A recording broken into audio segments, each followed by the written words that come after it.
Hi there and welcome to Stock Club. I'm Mike, and during today's episode is MyWallSt's chief investor, Emmett Savage. We've spoken on the podcast before about cloud-based unified communications. Basically, it's a technology that integrates various communications and collaboration tools into a single system. These tools typically include voice, video conferencing, instant messaging, email, file sharing, all that good stuff. Everything we use in business, basically. According to a Covell Group report, cloud-based unified communications penetration in Ireland is currently at 44%. That is expected to double in the next 5 years. So as it happens, our friends at Vodafone Business Ireland and Ring Central, which is also an NYSE listed business, announced the launch of Vodafone Business UC with Ring Central for organizations of all sizes in Ireland. This is huge for business. Already available in Italy, Spain, Portugal, Germany, and the UK, this solution allows businesses to facilitate seamless communication and collaboration from virtually any device, anywhere, at any time. With this offering, Vodafone Business Ireland and Ring Central are helping businesses adapt to the evolving landscape of hybrid work. Now, let's dive into today's episode. Emmett, how we doing? How are you, Mike? Any news with you? Not much now. It's, we're recording this the day before my birthday. I thought it'd be good actually, because I won't be working Thursday the 13th, but why is that, Emmett? Because at MyWallSt, Mike, one of the many perks, which includes working from a Jackson by Ritz, one of the many perks is that you don't have to work on your birthday because it's a special day. Everybody feels special on their birthday. So tomorrow is your special day, Mike, and hope you have a great day just swanning around in Brittany, no less. Yeah, but there's a very specific reason why we don't work on birthdays in MyWallSt, no? Is that because I rocked in one day and just said, I hate working on my birthday? You were fed up. I think you missed your bus or something. Came in. I was like, no one's ever working on your birthday in this company ever again. Wow. I mean, what a proclamation. Do you know something, Mike? That's a brilliant segue into something that's been on my mind. And it's that I've been thinking of doing a series of podcasts to tell the story of MyWallSt. And what better podcast than Stock Club? Because apart from the fact that I've lived the story, and therefore I know it well, there's been hundreds and hundreds of small events over the last 10 years that altogether make for something that I think is really interesting. Like from how many people got behind MyWallSt at the very, very outset, at the very start, to mine and JT's, John Tyrrell's, my co-founder's secret trip to Silicon Valley, because we were both in gainful employment and we both took leave. And in corporate life, if two people take leave at the same time, it's presumed they're basically having an affair. But so John and I went over. An affair would have been less effort for the two of you. Well, we've had one now 10 years, but we went on a secret trip to Silicon Valley where we bumped into Zuckerberg at Facebook headquarters. We met Vlad, the founder of Robinhood. There was a night where JT blew our big pitch in San Francisco that we flew to the other side of America for because he was hanging. He drank so much the night before he couldn't do it. And then there's more serious stuff like the rise and the resize of our business. And there's things I'm proud of. There's things that haunt me. There's things that excite me. And I'd love to hear from our listeners if they'd like to hear something in that vein here in Stock Club, which is it sounds related, of course. It's about MyWallSt and it's broadly about business, but it's about one business. It's about this business. It's about MyWallSt. And I'm not joking when I say I'd really need to dig deep to make sure I'm ready to tell the story. Because by default, as creatures, we put the best foot forward. We're all doing our best in Instagram live, putting our nicest photos out there. And if I do this podcast, I'm going to try and have no added sugar. So I'm going to ask our listeners to drop us a line at pod@mywallstreet.com if that sounds like something of interest. And secondly, Mike, on a mildly related topic, our colleague Frank and I were chatting yesterday, and he asked me how many hours of deliberate practice have I put into stock investing. So I kind of back of the envelope figured about 3 hours a day on average for 25 years. And I've actually been at it for 30 years. But the extra years should account for days where I did nothing at all.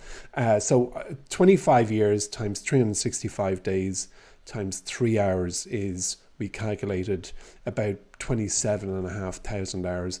And I am so lucky. I am such a lucky person in so many ways to have found a passion that I can pursue. I mean, the fact that I'm sitting here with you in comfortable surrounds. I mean, I feel so grateful every day in my life. And here we are in 2024, and I have had my fair share in the world of stock investing of outlandish successes and more failures than I could even recall. I'd need to download every stock brokerage statement for 30 years and go through it, and it is a barren wasteland of bad decisions with a few sparklingly brilliant lucky decisions. And the bottom line is that all that I've lived in my investing life is now encapsulated in our product Horizon. So here's the shameless plug. And as you know, we're running a genuinely never to be repeated promotion until next Tuesday, where you can sign up with a discounted monthly rate, or even better, for an even better value annual membership. But I think I have found in Horizon 3 Pink Panther diamonds, in fairness, amongst quite a few lumps of coal. And it's going to take years for those diamonds to become apparent. And I would be willing to bet the farm on 3 of them, but I'm not going to be so foolish because I've learned enough over the 30 years. But it only takes one Pink Panther diamond to change everything.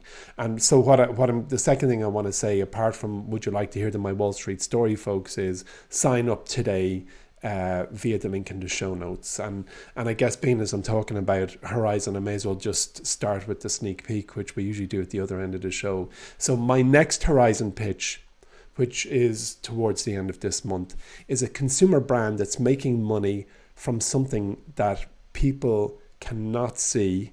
And the fact that it's a consumer brand, there to be seen, virtually everyone in America or New York anyway would know this brand, but they are absolutely making tons of money from something that's growing in the background. And their shares are in the gutter, but its prospects and key metrics are just growing and growing and growing. So that's a sneak peek for what's coming in Horizon. So that's it, folks. Two to-dos. Drop me a line at pod@mywallstreet.com. if you'd like to hear the story of my Wall Street, which I might do it without you, Mike, and that's no reflection on our brilliant duet, but I might be better just sitting there with my eyes closed on a microphone, waffling on and telling the story as I recall it. I think they call that a memoir as opposed to a diary. It's kind of like, it's very loose on the when and the where, but the story is so it's my reflections on my Wall Street. And the second is that we have an unbelievable, never to be repeated offer for a monthly plan on Horizon and Nexus. And if people want to grab that while it's going until next Tuesday, jump into the show notes today.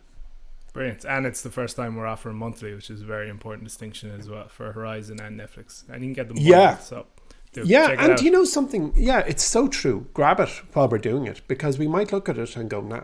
And those who get it, get it. But there's a reasonable chance we look at it and go, nah, we're going to stick with annual. So if you get it, you get it. We won't diddle anyone who gets it, but it doesn't mean we're going to leave it alive forever. But for now, the monthly plan is heavily discounted until next Tuesday. Go to the show notes, folks. Shameless plug done.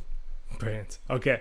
All right, let's get into the show then. We've tried not to talk about Elon Musk on this podcast, but it's very hard to do just in general. He's kind of everywhere. So you've been getting this from a lot of channels because you're a long-term Tesla shareholder. We get it through the Horizon members Telegram group. There's been quite a lot of talk on Twitter as well, just around this furore about Elon Musk's pay packet. Could you start by telling us what's going on and why it's of interest now? Yeah, well, the Elon pay package vote is a very hot topic at the minute, specifically in his role as Tesla CEO. So, I mean, he has a lot of hats, and of course, the one that I think he's most famous for is probably Tesla CEO.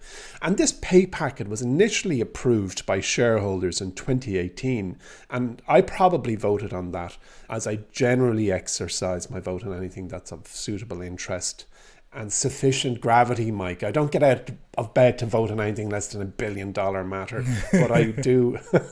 I will generally vote if I understand what I'm being asked. Anyway, the package, Elon's pay pack, or this package under question, is worth $55 billion, and it's obviously designed to incentivize Musk to lead Tesla to new highs and stay involved and basically not leave. And I know we all know. It was... I have an issue with most things Elon Musk does, but I do think this argument in particular is quite unfair, because he did what he set out to do. You know, if this was a contract, Yeah, that's right. he said, so the details are basically Elon Musk got this outrageous stock option package worth what you said, 55 billion, or you know, it varies on depending on the price of Tesla. The day. Yeah. If he could increase Tesla stock by, was it 600%? Yeah, Yeah. at least. And he did that. He He did did. more so. And then they kind of come back and are like, well, I don't know if we want to give anyone 55 billion quid. Like, that's a very, very quick summation of it. But it's not like, it's not like, you know, well, we don't think this is fair to give you now because of whatever. It's like, you've already done it, Yeah. but we just refuse to pay it.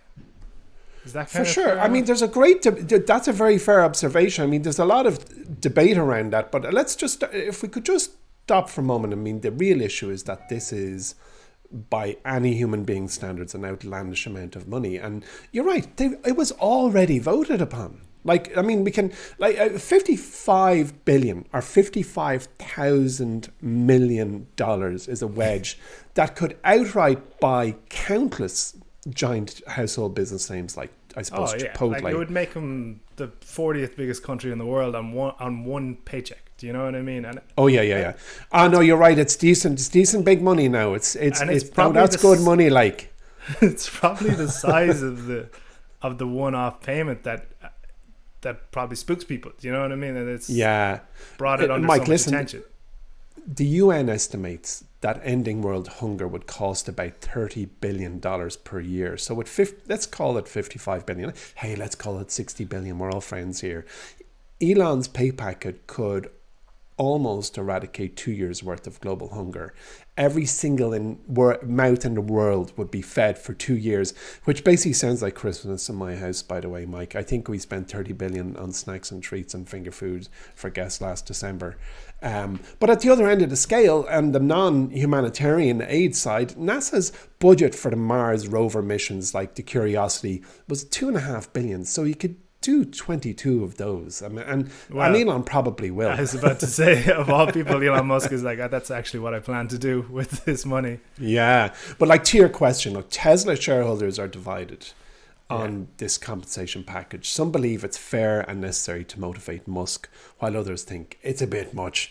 And especially considering the way he behaves, whether you like it or not, he's a little bit eccentric. He sold billions of dollars worth of Tesla stock to buy Twitter, now named X, and all these controversial tweets on social media. But one of his largest individual shareholders, who's a lad called Leo Kogwan. Have you heard about this lad? No. Now, he announced, so he's a big shareholder. He owns something like 28 million shares. And he announced his opposition to the package for a few reasons. That sounds like altogether he just thinks Elon is a loose cannon that ultimately has a negative impact on Tesla and its stock and consumer demand and so on.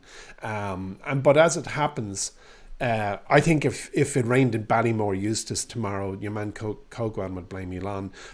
But we've endlessly riffed here about Musk's loose cannonness, you know, if you will. But despite Kogwan owning about 28 million shares, that represents less than 1% of Tesla's total outstanding share class. So shut up, Leo, and sit down. Take your 1% and get out.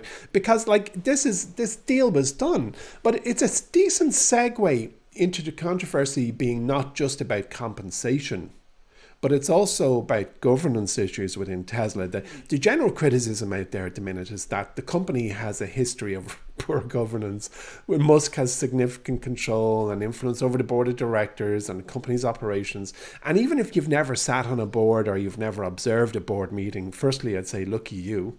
Second thing I'd say is that even if you've never been at a board meeting, I think your spider senses will tingle as, yeah, it's true. I'd say Elon Musk is, you know, he's the chief puppeteer. And I would imagine like he's just surrounded himself by, no, I wouldn't say sycophants because that's a big word, but yeah, it's got to be the Church of Elon. And it's important to note here as well that everyone was on board with paying him the money. The Tesla board was on for probably to do with the fact that you know, Elon built that Tesla board. I think it's the state of Delaware basically were like, oh, wait, you're paying someone 56 billion quid in one go. That sounds iffy. So they came in And this is did. where it all comes in with Musk trying to move Elon's like establishment to Texas as well. So it's actually not. I didn't draw those two dots. I joined those two dots. That's interesting. Yeah, that makes sense. So it's not like the Tesla board were on for paying him the money. Yeah. And then since then, all the investors have sparked up. I think the Sovereign Wealth Fund of Norway is one of their biggest shareholders. They're coming in against it now as well. If the Norwegians weren't rich enough already. It's definitely a complex debate, and some have argued that it's unfair to renege on a deal that was initially approved by shareholders, which I, by the way, completely agree with, and others believe that the package was not properly disclosed, and again, that governance issue needs to be addressed, Big time. And there's arguments for and against. Obviously, I was just checking there. As we were speaking, Tesla stock is down 50% since the first Twitter, I'm going to buy Twitter announcement on April 14, 2022. Do you know what I mean? Like, if we're looking at that at like just pure numbers wise, why would we give him more money, more shares that he would just go and sell to do other stuff? Because like Matt Levine talks about this really eloquently in his newsletter, in the sense of it's all about where Elon Musk's attention is. And if he is getting treated poorly at Tesla and he's got more oversight because it's a public company, then what happens when he sets up XAI, for which I think he just raised 6 billion quid at a $24 billion valuation. He's got SpaceX, which is a $200 billion company, but it's a private company. So he doesn't have to deal with all this messing from Delaware and all the rest. He's got whatever, the Boring Company and all that stuff as well. It's such a fight for his attention, and Tesla shareholders are being like, well, what if he give you $56 billion worth of shares, which is 10% of the company, say, and then you go and sell them to fund your AI venture or SpaceX or whatever else you want to do. If you want to go and try to buy Pinterest now or whatever else tickles your fancy. And that's the thing. And there's no doubt that because initially just from him selling off whatever it was, 10 billion worth of shares to fund his Twitter experiment. But since then, like the amount of distraction that's brought with it, I fully see an argument for, okay, well, how can we trust you with this level of influence over the stock price, which you already have? And and that's probably reductive to say that because so much of the stock price is tied up in the Elon Musk kind of cult fan base anyways. I know it's a very thin line to walk in the sense of you don't want to annoy him either and he'd just lose all interest in Tesla. I don't know. There's so many arguments for and against. I'm kind of... You're right. There's an awful lot of arguments for and against, and the point made there about like what if we give him this $50-something billion and he flogs it and does buy Chipotle or Instagram or whatever. And by the way, Elon, if you're listening, talk to us. We have some even better ideas than that. But it's a little like Brexit. The day after. Yeah, completely. I'm glad you said it, Emmett. Well, it was there. I'm not afraid to grab the bull by the horns. Everyone was thinking it. Like the day after Brexit was announced, those opposed to it wanted another shot at the vote. They were very vocal.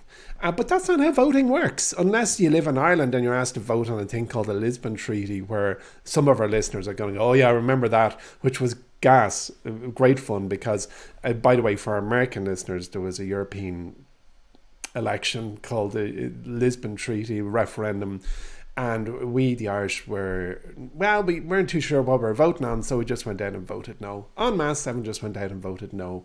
And then our head of state, known as the Taoiseach, got on TV and bollocked us out of it. Totally shot us in the ear, going, what are you thinking? You just bit the hand that feed us. You meant to went out and vote yes. So they ran the election again, and off we went and voted. And a few weeks later, a supermajority landslide in the opposite direction for yes, which I presume is subject to. We seem to have a few of those votes where no one knows what people are voting for in Ireland. Don't even start me. That's a whole podcast unto itself. Podcast. I mean, if I'm going to do a spin-off, it really is. That's the third podcast. But when you look at the Musk issue dispassionately, his interests are already aligned with those of Tesla, and the package incentivized continue to continue leading this company to new heights. And what he does with his money is his own business. And in the arguments against, you can probably guess all the stuff he said. It's excessive and it's huge and it's not commensurate with Tesla performance, and it's dilutive and it's this and it's that and the other.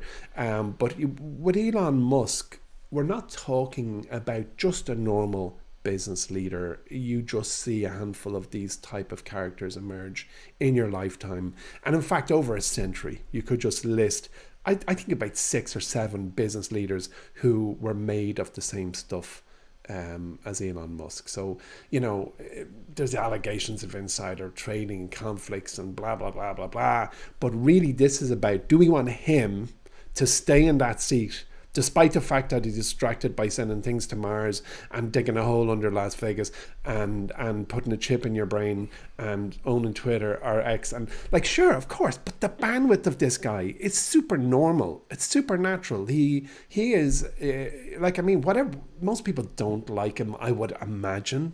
If we had a dinner debate in my house here, I think there'd be a lot of arguments, not from me, that the guy is a loose cannon, don't like him, I don't like what he says, I don't like the way he says, I don't like he behaves. But look at what he's doing. He's revolutionized, like Steve Jobs before him. He's revolutionized so many industries, and he's in his prime, he's in flow. So as long as that lad is above ground and taking in air and is corpus mentis, we're looking at an absolutely abnormally brilliant person who I think needs to be stapled to the chair. And I'd give him 56 billion. What if it was 20 billion? Would people be happy at that level?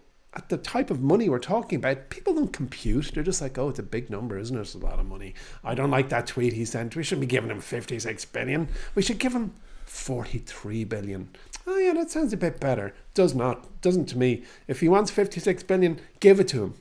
Yeah, this is going to sound outrageous as well, but for someone that rich, I'd say there's not much of a difference between 43 and 56. It's not like he's going to be able to spend it, Well, you're not going to get the, when you're getting your car validated, you're not going to get the extra detailing done on your alloys. You already chose that. Yeah.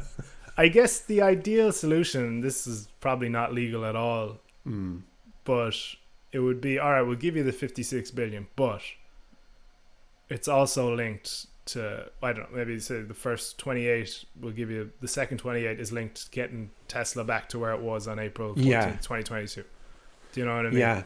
Yeah, I think they call that a flowering scheme. There's so many different legal ways to structure compensation and stocks and benefits, and there's no question they could do it in a way that is absolutely hardwired to the quote-unquote success of Tesla.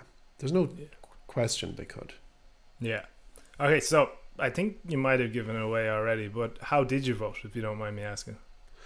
Oh, you're right. I don't mind answering that at all. I voted in favour of his compensation again because without trying to sound too lofty, this is a once-in-a-generation innovator who is redefining the boundaries of technology. Like Steve Jobs. I have to go there because it's very hard not to have a conversation about one without the other. And they had the same biographer, I should say, Walter Isaacson. But like Steve Jobs, relentlessly pursued perfection, and we can all see right through to today the effect of the effect he had on the world, and we're going to talk about that in a minute. Henry Ford completely revolutionized automobile industry with the Model T, where he basically it was development of assembly line and production methods that meant the average woman and man in America could now get their hands on a car. And imagine the impact that had on society, where now suddenly you were mobile. You could get from one end of the state, or indeed one side of the country, to the other. And then you think of Walt Disney, total innovator, changed the entertainment industry. The first synchronized sound cartoon, Steamboat Willie, if you excuse the expression, was a movie that changed entertainment. And then Elon Musk is there. Like there's only a handful of names. I don't like saying Thomas Edison. His name often comes into it, but he was a bit of a cad. I think he had Tesla in the back room and nicking all his ideas and built a name and a fortune off it. But look, with Elon Musk, we are looking at a person with outlandish ambition. Like SpaceX alone, to make space travel more affordable and eventually allow humans to colonize Mars. And then there's Solar City, which is like this project in the back room at this stage, and Neuralink, as I said. And this is no ordinary person. And apart from his uncanny ability to foresee where the world is going, he's putting us on that track to get there, and he creates products that transform industries and everyday life. So if it takes that package that was already agreed upon to keep him in the seat, I absolutely voted yes, no question or doubt about it, because what would Tesla be without him? It would be just another EV company. It's funny, I'm just thinking there, when you're listing out all these visionary founders and stuff, there needs to be a study done on founders and billionaires, because every person you listed out there has a very dodgy history of being an awful person. Yes, they do. They do. Really, it's weird. Yeah, you don't want to have one of these people as your mother or father. They seem to be generally unpleasant. Anyone around you. There has to be a correlation between being some form of megalomaniac and becoming a CEO. This is true. It's the drive, the relentless pursuit of more. More is not enough. It's this kind of more is not enough when that's in you. And we all know people who have this more is not enough character trait. If you imagine that times 1,000, you're starting to look at one of these type of entrepreneurs where I'm sure they just can't satisfy the itch. Nothing is good enough. Good enough isn't good enough, and more is not enough. Yeah. Okay, last question just on this topic, and it's just around voting in general. So Irla, friend of the pod, Horizon member, he tweeted at us saying he just voted for the first time. He's wondering how much importance you've put on these kind of votes, especially as a retail shareholder. Like, as a retail shareholder, where your vote really wouldn't have much sway on anything. Do you know what I mean? Yeah. Well, the first thing is, we're all taught, most people are taught in their family home, vote, it's your civil liberty, it's your rights. And voting on shareholder stuff has become really easy to do. It has become easier and easier over the years, where you're now posted a QR code and it says scan this and cast your vote. And that was the case with Tesla. So my advice is to always do it, especially on matters that you're interested in or you have a strong opinion on. So there's no, you don't have to vote on everything, because if you're a lifelong stock investor, after 10, 20, 30, 40, 50 years, you're going to be hit with so many votes. It could become a full-time hobby, studying up on what way to vote. But on things like Tesla, and I'd say well done to Irla, he jumped in, he had his say. And I think that there's a couple of lenses through which companies look at the end result. Of course, the majority wins. But if 90% of small investors voted in the opposite direction, but the institutions and insiders voted in the supermajority direction, they get a message. So you're sending a message. So if you vote for or against on something, it's just one voice arriving, and I think it should be counted. And as I said, especially on something you understand, because very often you're like, I don't know what they're asking me here, and I rip those ones and throw them in the bin. Okay. Very old world, isn't it? Very old world. We're going to very new world now, so we are. WWDC. WWDC. My first question is, what does it stand for? This is like Apple's Is it? Oh, go on, tell me, what's it stand for? The WWDC. It doesn't roll off the tongue. A Worldwide Developers Conference. All right. Okay. Well, did you have a chance to look at Apple's WWDC, and what were the highlights? It's interesting. This is usually a bit of a snooze fest. Famously had like a $50 cloth to wipe your Mac with on some of them, and they're talking about how just there's a lot of nonsense that comes out of this, because Apple kind of only innovates every maybe twice a decade. Do you know what I mean? Truly innovates, and then it iterates from there, if that makes sense. Yeah. And they're talking about how thin an iPad is and whatever else. No one really cares, blah, blah, blah. But this one was actually interesting for the first time, and it's all because of AI, basically. So Apple has been, I'd say, late to the game. Is that fair? Yeah, it is fair, yeah. Yeah, especially when you consider how prominent Microsoft and Google have been with AI in general. So it's dubbed this Apple Intelligence. There are a lot of interesting developments. So the top of the billing, I think we're just going to go with ChatGPT. So they're integrating ChatGPT into Siri. You can ask Siri how to make an omelette. It'll spit back. Is it okay if I use ChatGPT to answer that?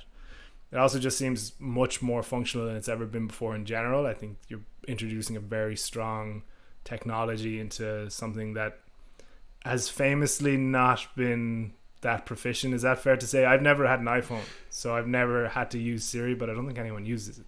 Oh, she's a nightmare. I turn her off every time there's a software update. It's like, hey, you ready to switch on Siri yet? And I'm like, no, go away. I tried you. I didn't like you. We fell out. But I'm quite interested to hear that it's ChatGPT that they're now using as their large language model. I didn't realize that. I thought they'd rebranded AI to Apple Intelligence, but really it's ChatGPT. It's underpowering, yeah. So like the AI is allowing it to work across different apps and become an actual assistant. Because if you think of, we've seen the term AI assistant used so universally in the last year. Yeah. But your mind should go to what is Siri. Do you know what I mean? It's just Absolutely. That person in your pocket that you can ask to do stuff while you're driving or whatever else. Like, yeah, it's got a bad rap. Did you see the clip from Curb Your Enthusiasm? No. I've seen the entire show. So which bit are you talking about? I think it's the first episode of this series, and he gets in the car and he tells Siri to put in an address, and he's just screaming at it for 90 seconds long. I'm sure I've seen it. It's a very I can only imagine. I don't remember it, but that's not saying much. A lot of information passes through these eyes. Yeah, so I think it develops into using very unsavory words towards Siri. But anyways, having a functional Siri is a big deal because it means downstream for OpenAI, Microsoft, Google.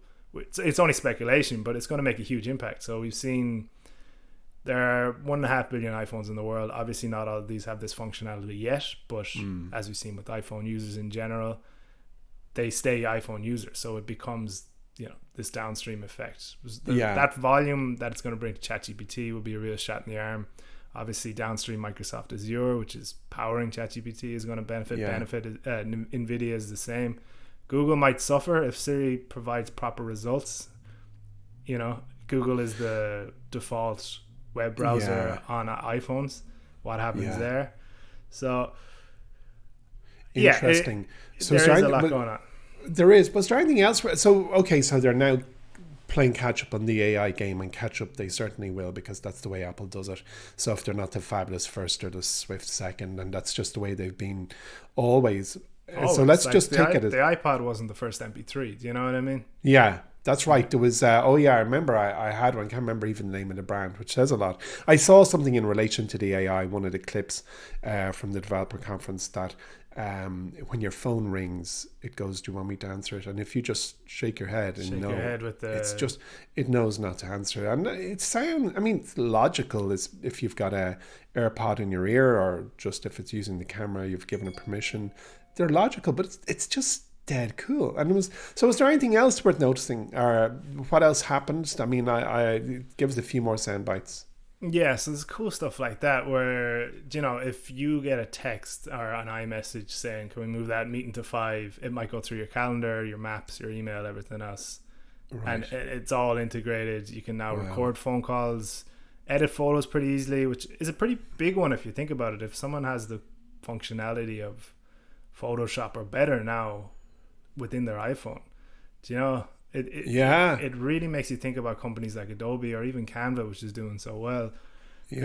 Stuff like that is really where you see AI come to life, and it would make you worry for those fields, or Photoshop experts or graphic designers. Even one of the most impressive pieces of technology I've come across recently has been our new podcast editor, which is powered by OpenAI.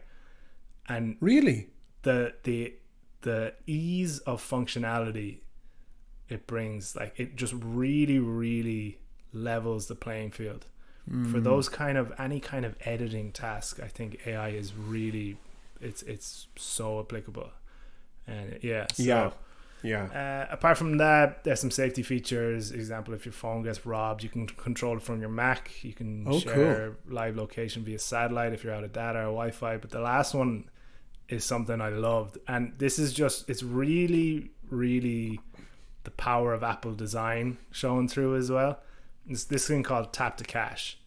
And it's basically just you can transfer money there and then via Apple Wallet. Do you know what I mean? So if two of us have our phones out, I can send you 20 quid. But in the video, it has this graphic of basically like 20 quid written on my phone, and then almost like an hourglass slowly flowing like sand into your phone. You see the clip. We'll share the clip on our Twitter page. But just that alone was like, oh, Revolut's gone, PayPal, Venmo, you're gone.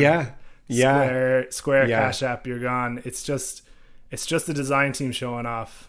But in general, like that P2P payment space, it shows Apple Wallet's ambitions as well. So yeah, there's some interesting things, and I think PayPal was down 4 or 5% yesterday, which is really always the case anytime Apple comes sniffing around your territory. So yeah. Oh, entirely. For years, whenever I looked at a stock, I just thought, can Apple, Amazon, Google, Nike destroy this business overnight? And you know, I kind of fell away from that analysis because we all have to get, every business has to specialize in something. But when you look at Apple's dominance and its disruption wherever it places its steely gaze, as you said, Venmo, PayPal, Revolut. I know this function you're talking about because it currently exists in iOS 17 dot whatever it is, where you can share photos, and if you tap it off another phone, this lovely wave like a ripple goes through the phone, goes into their phone. The UI is just so beautiful, and both phones just vibrate a little bit. So they really, when UI delights, user interface delights, you create this feeling in the user that they want to do it again. It just feels cool because look, transferring €20 or $20 to you via Square or Revolut or Cash App or whatever, you name it, it's essential already. But the fact that they've now just made it that little bit, it's all inside this nice safe space. There was another thing I saw, which I thought was dead cool as an Apple only person, where I use a Mac. And I have a MacBook Pro and an iMac and this, that, and the other Mac. I don't even know what they're called. But when you're sitting in front of your computer, it shows your screen, your phone just floating there on the screen. And you can interact with your phone, because a lot of us use our phone for certain functions and our main computer or iMac for other functions. But when it's floating there, it integrates it, and it's starting to bring the user's thinking, merging the thinking that you realize. For those who haven't copped yet, it's all just software driven. Suddenly it's there, it's sitting in the corner of your screen, and you can interact with your phone, quote unquote, and then go back to interacting with your computer. I really like that. Come here to me. Did they do anything with the what's called the Vision Pro? Have they updated the Vision Pro? Nothing major from the Vision Pro, I don't think. That'll play out when it plays out, I think. I think everyone else was much more excited about the AI, Apple Intelligence, ChatGPT. And it just shows. I think it just shows like Apple is Apple. Like, we can get a bit caught up in worrying about iPhone sales in China or whatever else is kind of bringing the stock down at that moment in time. But in terms of influence on a global level, nobody is close. So people have been saying that this is kind of the springboard AI needs on a consumer level, because ChatGPT is amazing, but with Siri now, you've got that wide scale practicality of it. Does that make sense? I'm not going into my laptop to check ChatGPT for this or whatever, whereas you can just shout at Siri and it pops back to you. We talked, me and Anne-Marie were talking about Google's AI overviews, and just the difference in scale between Google search and ChatGPT. I think it was something like 9 billion searches a day for Google and 10 million for ChatGPT. That gap is going to get smaller and smaller now. It is. Yeah. So I'm hopping onto the ChatGPT app now on my phone instead of Google. That's my new habit, because it just gives me one answer in plain English, and it's written in a nice, easy, digestible way. I don't have to start looking through websites. It does that little bit for me. Wow. Okay. Closing thoughts anyway are just buy, sell or hold Apple with a 10-year perspective. We're going to get into that as well, but if you just own the S&P 500 or any index, you basically are a major Apple shareholder already as well. So that's right. Yeah. Apple is Apple. Big deal or no big deal, Mike? What's the story? Hit me with something. Yeah, so you sent this to me last week. It's an interesting story. Shares of Toyota took a big hit as it was caught falsifying data used in crash tests, was it? Yeah, crash tests. Yeah, they were. Yeah. In fact, last week, shares of all Japanese automakers plunged because the country's transport minister found false data for certain models on Monday of last week. So we're approaching nearly 2 weeks ago, and Japan's largest car makers, Toyota, it fell about 6% after the scandal broke. But it was recovering as these things go. On Monday of this week, shares of Mazda, the country's second largest automaker, dropped nearly 8%. And basically this Ministry of Land, Infrastructure, Transport and Tourism, what a mouthful, found irregularities in certification applications by loads of them. Honda, Suzuki, Yamaha, all 5 companies had submitted false test data, or in the case of Toyota and Mazda, falsified the vehicles used in crash tests. The devils, I mean, what are they like? And then Toyota's chairman, Akito Toyoda, apologized to the company's customers and stakeholders and shareholders, and acknowledged that 7 of its models were tested using methods that differ from the standards defined by the national authorities. And he did one of those cute ritualistic bows at the press conference. You know, their gas man, this apologetic thing they do where they bend in half and humbly apologize. But they're apologizing because they were caught. It's just unbelievable. We're all stereotypes of ourselves, but just the whole charade felt very Japanese business. Like, for example, in April 2023, so about a year and a half ago or thereabouts, Daihatsu said that it had rigged the side collision safety tests for 88,000 small cars. I mean, that's one serious test. Rigged 88,000 cars, and most of them were sold under the Toyota brand. I mean, come on, lads. Anyway, to your question, I'm going to say it's no big deal, because I don't think one car less will be sold between the 5 of them as a consequence of this. But I do say that under a proviso that safety standards were not compromised. And to be honest, I'm not too clear on that point. It is a big deal if cars are way less safe, and you got to infer from what we know that that's probably the case. If they're rigging the data, they don't have a car that's as safe. But from will the companies survive? Will it hurt their balance sheet? Is there anything standing in their way of thriving? I suspect not. And that's why I'm saying it's no big deal. Yeah, I tend to agree. Toyota has this reputation. I suppose the reputational damage you would consider, but reputation is the most reliable, the safest, and yeah, that's right. The car that's going to last the longest, really, isn't it? It had that name in Ireland anyway in the 80s. You know, everyone's dad and mum had a Toyota. It was just the car that everyone had. Right, Mike, over to you. Microsoft, Nvidia and Apple account for more than 20% of the S&P 500. That's insane. And it's the first time it's happened 25 years, or at least since the year 2000. And meanwhile, the 5 biggest stocks have accounted for more than half of the index's gain this year. Oh, face melter. Big deal or no big deal? Big deal, just because out of those top 5, Nvidia alone is responsible for about a third of the S&P's gain so far this year. Wow. So the other 4 are responsible for whatever it is, 17%. So yes, we're concentrated heavily by the top few names. That happens in bull markets. Yeah, it's a very common thing. The level at which we're at is high. The fact that they're all in the same area is high, is maybe a bit concerning too, but that also tends to happen in a lot of bull markets. The only concern I would have would be that there's only really one show in town, not 5. Do you know what I mean? And that's Nvidia, because I don't know. This is usually how most people's like personal portfolios end up happening. Do you know, is that there's one stock, it'll end up dominating total performance over time. And that's fine. Do you know what I mean? I'd say at certain points in your life, your Netflix investment was worth 50% of your portfolio, or at least 50% of the performance of the portfolio. Yeah, oh yeah. And that's fine if you're a retail investor. When it gets interesting is when it's the largest stock index in the world. Do you know what I mean? Yeah. And if you take a quick look at the numbers supporting the run, it gets a small bit iffy of how long this can last. So there's three companies at the $3 trillion market cap.